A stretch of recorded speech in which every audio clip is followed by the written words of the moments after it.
Hello mga Mars! For today's video nga, ayan, isi-share ko sa inyo kung paano ba gumawa ng coconut macarons. So, ayan nga guys, yung ating mga ingredients. Kailangan natin ng half cup soft butter, 1/3 cup sugar, 1 can ng condensed milk. Yung maliit lang siya, which is 350 grams, 4 large eggs, half teaspoon salt, para maging balanse yung lasa ng ating coconut macarons. Yung lalagyan din natin siya ng half teaspoon vanilla extract. And syempre, hindi mawawala yung ating 2 cup ng desiccated coconut. So, inunam ko muna dyan ilagay yung ating butter. And then, yung pinakalas nga, yung ating 2 cups ng desiccated coconut. At hinalo-halo ko muna siya. Dapat yung ating butter guys is ano na siya, medyo soft na ha. Hindi, para at least madali siyang matunaw pag minix nyo na siya. So pinaghalo-halo ko na siya guys lahat except ng ating desiccated coconut. So halo-haluin nyo lang siya hanggang tunaw lahat ng mga ingredients, ma-dissolve siya lahat. And then, kung sinasabi nyo naman na napakatamis niya, hindi siya matamis, tamang-tama lang yung kanyang timpla.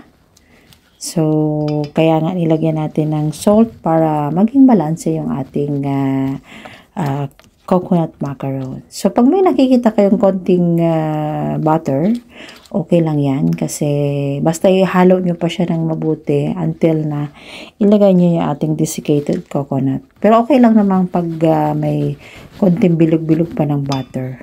Ayan, matutunaw naman yan pagka binake na natin. Pero dapat konti lang yung ating mga buo-buong butter dyan.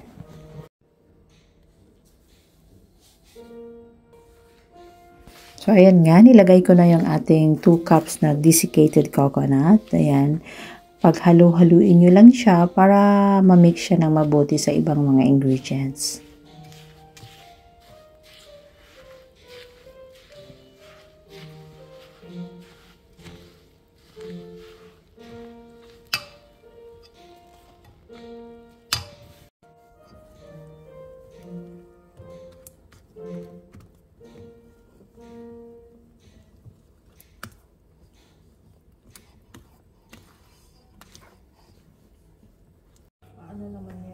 So, ayan. Pag ganyan na yung ating butter, ayan. Ayan, ganyan na texture. Ayan, pwede na natin siyang i-bake at ilagay na natin sa cupcake liner. So, gumamit lang ako dyan ng mini cupcake liner. Yung maliliit lang siya. Ayan, ang sukat ng ano ko dyan is 1 cup lang siya. Ay, hindi. Not 1 cup. Hindi pala siya 1 cup. Ano yan, 1 tablespoon.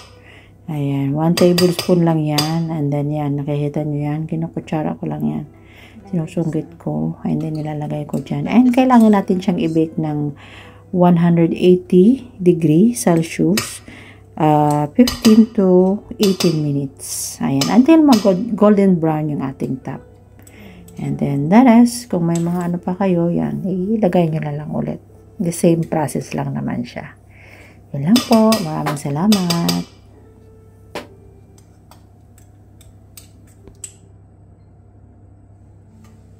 Ilan na? Minutes? 1 minute. Yun ha, tapos mo na. Haba na pala ah.